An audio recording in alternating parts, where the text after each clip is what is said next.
Bismillahirrahmanirrahim. Assalamualaikum warahmatullahi wabarakatuh. Shalom, Om Swastiastu, Namo Buddhaya, salam kebajikan, dan salam sejahtera untuk kita semua. Pada yang terhormat, Ibu Etsa Purbarani, MPD, selaku dosen pengampu mata kuliah Bahasa Indonesia, serta teman-temanku sekalian yang saya cintai dan saya banggakan. Pada kesempatan kali ini, saya, Fauzan Mafazi Palevi, sebagai Duta Bahasa Indonesia, akan membawakan pidato yang bertema penggunaan bahasa Indonesia di media sosial. Hadirin sekalian, di zaman sekarang ini, media sosial merupakan suatu hal yang sudah sangat familiar bagi banyak kalangan, baik yang tua maupun muda, baik yang tinggal di desa maupun tinggal di kota, baik orang yang sudah sering menggunakan media sosial. Fakta ini diperkuat oleh data dari suatu perusahaan di bidang media yang berpusat di New York bernama We Are Social. Menurut We Are Social, jumlah pengguna aktif media sosial di Indonesia adalah 191 juta orang pada bulan Januari tahun 2022. Data tersebut adalah peningkatan sebesar 12,35% dari tahun sebelumnya yang berjumlah 170 juta orang. Lalu, bagaimana dengan bahasa konten yang ada di media sosial? Penggunaan bahasa dalam media sosial didominasi oleh bahasa Inggris. Menurut studi dari Cervantes Institute pada tahun 2016, di Twitter, salah satu media sosial terbesar di dunia, ada 241 juta pengguna yang membuat cuitan berbahasa Inggris dan 78% penggunanya berbicara bahasa Inggris sebagai bahasa kedua. Tidak mengherankan, karena bahasa Inggris merupakan bahasa dengan penutur terbanyak di dunia. Jadi, meskipun sebagian besar pengguna media sosial di Indonesia kemungkinan lebih banyak menikmati konten berbahasa Indonesia, tidak menutupi kemungkinan bahwa mereka pernah menikmati konten berbahasa Inggris. Hadirin sekalian, karena konten media sosial didominasi oleh konten berbahasa Inggris, maka beberapa kosakata bahasa Inggris menjadi familiar di telinga masyarakat Indonesia. Baru-baru ini muncul istilah bestie, slay, literally, dan sebagainya yang mungkin pernah Anda dengar di media sosial.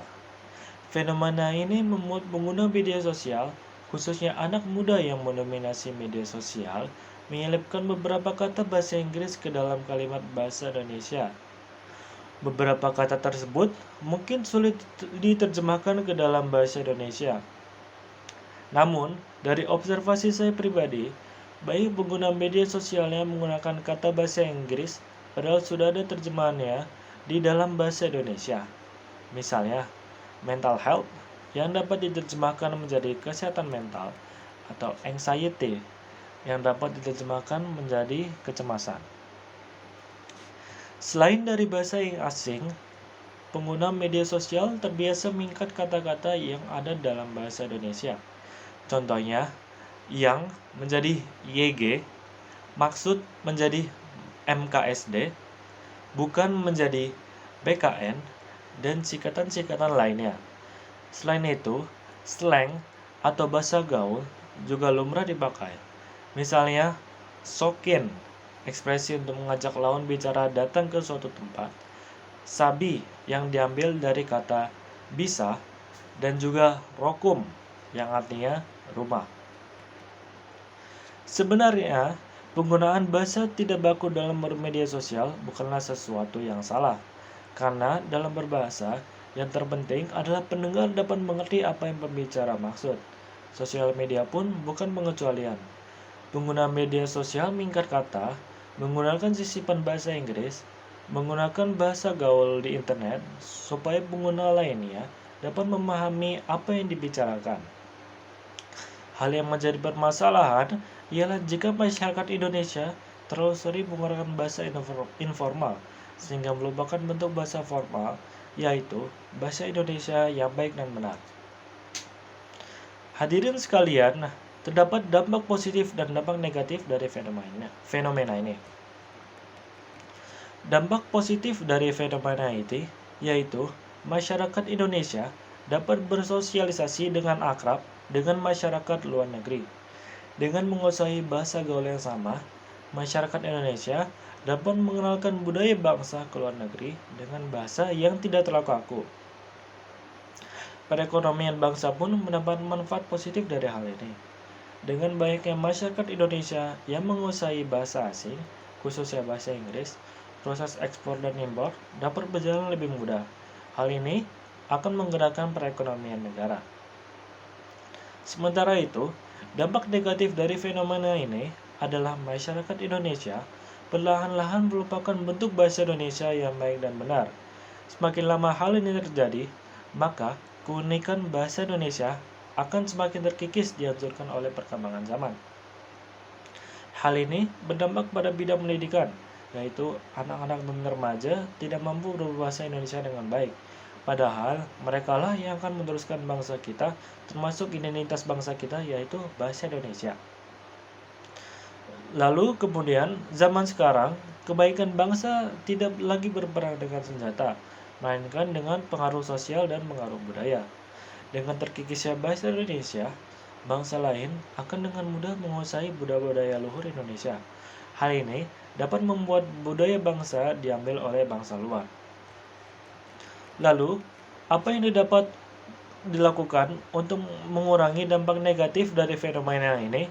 Pemerintah melalui Kementerian Pendidikan, Kebudayaan, Riset, dan Teknologi dapat mengadakan program 1 hari berbahasa Indonesia dengan benar di sekolah, di mana guru dan siswa dilatih untuk menggunakan bahasa Indonesia secara baku dan formal.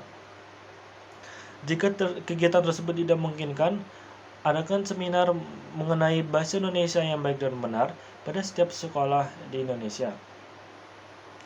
Lalu, sebagai masyarakat, yang kita bisa lakukan adalah kita harus selalu mengedukasi diri kita tentang penggunaan bahasa Indonesia. Contohnya, kita dapat mengidentifikasi kata bahasa asing, lalu mencari padanan katanya dalam bahasa Indonesia, seperti gadget menjadi gawai, slides menjadi salindia, dan sebagainya. Sebagai duta bahasa Indonesia, saya akan menggunakan akun media sosial untuk mensosialisasikan penggunaan bahasa Indonesia yang baik dan benar. Selain itu, saya akan mengajak teman-teman saya dan masyarakat umum untuk memperdalam perbendaharaan kata dalam bahasa Indonesia. Dengan demikian, diharapkan masyarakat pengguna media sosial dapat terinspirasi untuk berbahasa Indonesia dengan baik dan benar.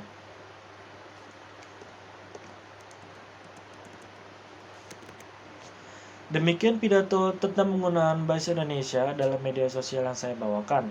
Semoga para hadirin dapat mengambil manfaat dari pidato saya. Sebelum saya akhiri pidato ini, izinkan saya untuk menyampaikan slogan mengenai pengembangan, pelindungan, serta pelestarian bahasa Indonesia. Bahasa Indonesia, bahasa yang indah, bahasa kemajuan, lestarikan identitas bangsa. Sekian dari saya, atas kekurangan dan kesalahan dari pidato saya mohon maaf. Akhir kata, wassalamualaikum warahmatullahi wabarakatuh.